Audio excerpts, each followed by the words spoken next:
Hello, friends. I welcome you all in my show, The Opinion Platform with Dharmaraj. Today, we will discuss the abstention of India in the voting in the UNGA, United Nations General Assembly, on the issue of Israel-Gaza war. We all know that October 7 was the day when Hamas, one of the political organizations of Gaza, had rained missiles in Israel, and hundreds of people of Israel had lost their lives. After this attack, the Prime Minister of Israel, Benjamin Netanyahu, had taken a strong vow that it will completely wipe out Hamas from Gaza. And thereafter, Israeli Prime Minister Benjamin Netanyahu is fully attacking, strongly attacking with full force on Gazan people and on Gaza. In this war, thousands of Gazans, thousands of Palestinians have lost their lives. Thousands of children have lost their lives. Thousands of women have lost their lives. Still, Israel says that it will not stop the war unless the Hamas is wiped out from Gaza. Day before yesterday, the report came that Israel has started war on the ground as well, and tanks have been seen in the international channels and all sources of information. We know that it is one of the most serious crises which has recently occurred.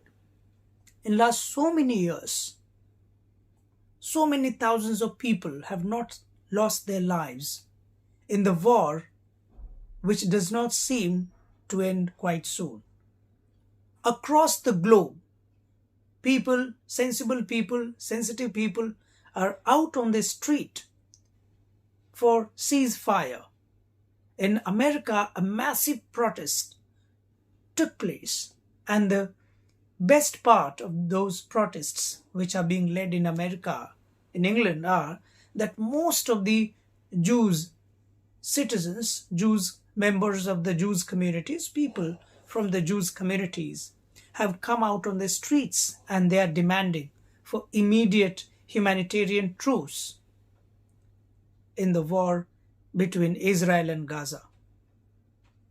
Under the pressure, United Nations had to call for the meeting, and in this meeting, the issue of humanitarian truce, truce on the basis of humanity to save lives of the children, women, and of course, common citizens, were proposed. A resolution was put in UNGA to stop and immediately impose the ceasefire, stop the war as soon as possible. All members of United Nations country members participated in it, and India abstained from it. This voting took place on October 27th, 2023. This day will be marked in the history that will show that how countries were looking at what was going on between Israel and Gaza, and how so many countries showcased their insensitivity, or maybe they did not try to take that issue so seriously so that they could have come out with their open criticism, open position. In this meeting, the resolution of ceasefire ultimately was passed with 120 votes in favor, 14 against, and 45 abstentions. This is very surprising, and it's very shocking as well, that ceasefire is something which must be welcomed. Ceasefire means stopping the war immediately. The least that we can always think about or in relation to war is to stop at, and then we can propose the dialogue. We can propose sitting together on the table and bargain and do dialogues. For ceasefire, there are countries in the world which are against. For ceasefire, what kinds of countries would think too much and even then would hesitate in taking clear position? India has abstained, which is very shocking, which is very surprising. Why? Because the Prime Minister of India, Narendra Modi ji, has openly kept his position on Palestine, and his ministry has acknowledged Palestine as sovereign, independent, and viable Palestine. And in this war, when the Palestine has been recognized by India, sovereign, independent, and viable Palestine as a state, it was important, at least wherever the war happens, let's not worry about our personal relations only with those countries, with those people, and with those communities. But the first thing, as the grown up, as the individual of the grown up civilizations, we can do, we can request, we can pressurize fighting countries to stop war immediately. And then we can think of resolving issues through dialogue. But it has not happened. Surprisingly, Gaza is said to be attacking equally on Israel, but that's not the case as per the reports coming from various channels, various sources. We all know that Gaza is a landlocked, small, kind of very small geographical place where there are three entries.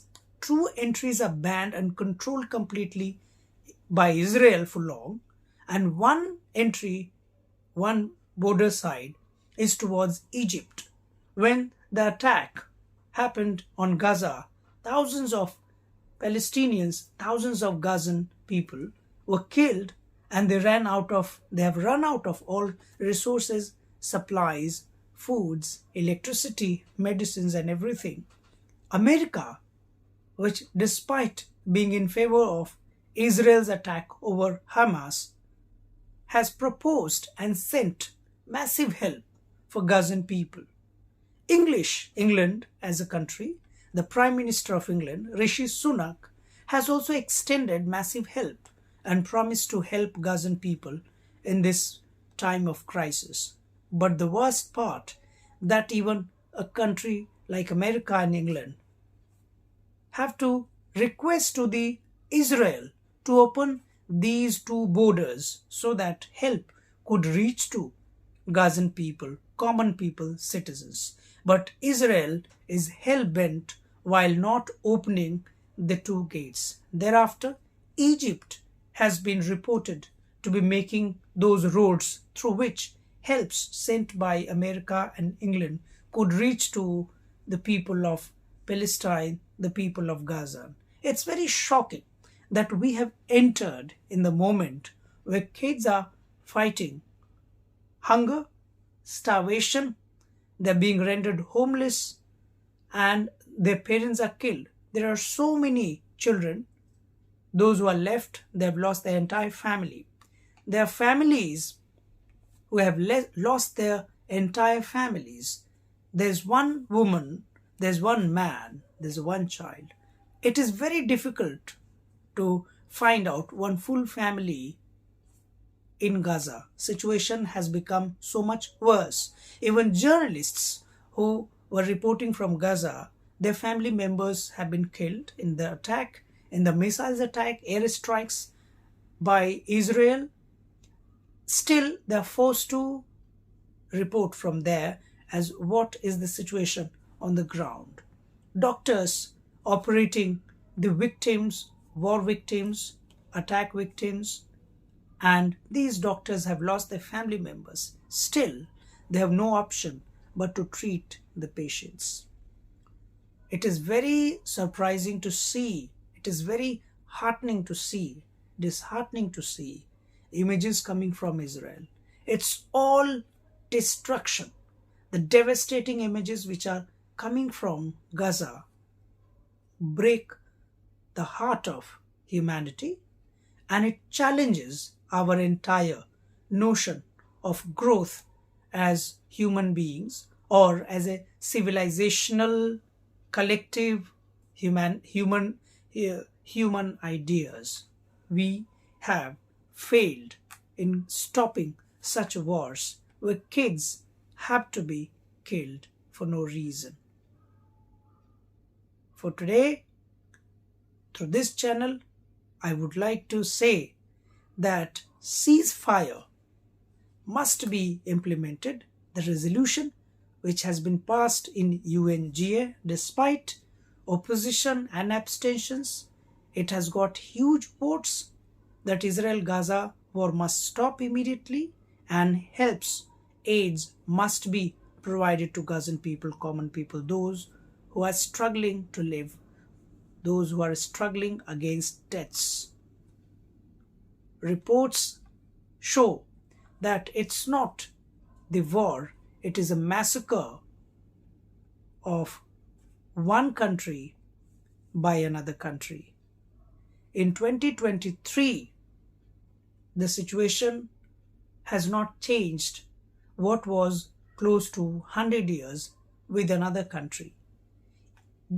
Almost 100 years ago, Jews had to bear same kinds of crisis, in fact much worse. Still, it seems that Jews have not learned hard lessons, that ultimately the glory is not in killing the humanity or killing people.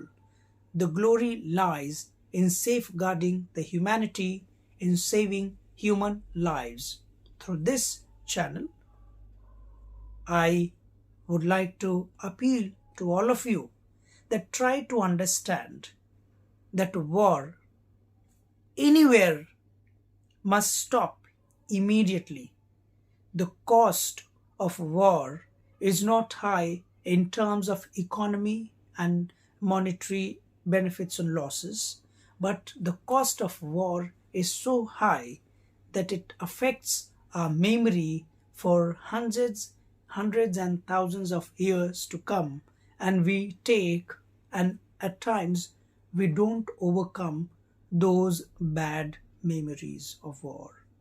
We have not yet forgotten how Jews were killed in concentration camps of Hitler by Nazi party. And again, the war is happening. The unequal war is happening.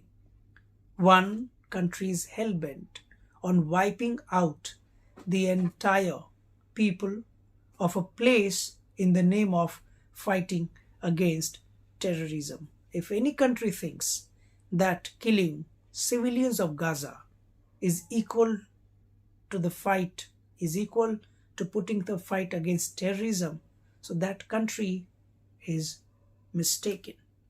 Hamas, even if you consider Hamas as a terrorist organization, but you must know that civilians are being killed, and civilians will never lose their sympathy in such moment of crisis towards any organization which even pretendingly stands on their side and claims to be fighting for the sovereignty. What will happen of Hamas in future? That nobody knows. But what right now is happening, that the people of Palestine, people of Gaza are being murdered and killed, and our humanitarian conscience is being challenged at each and every second.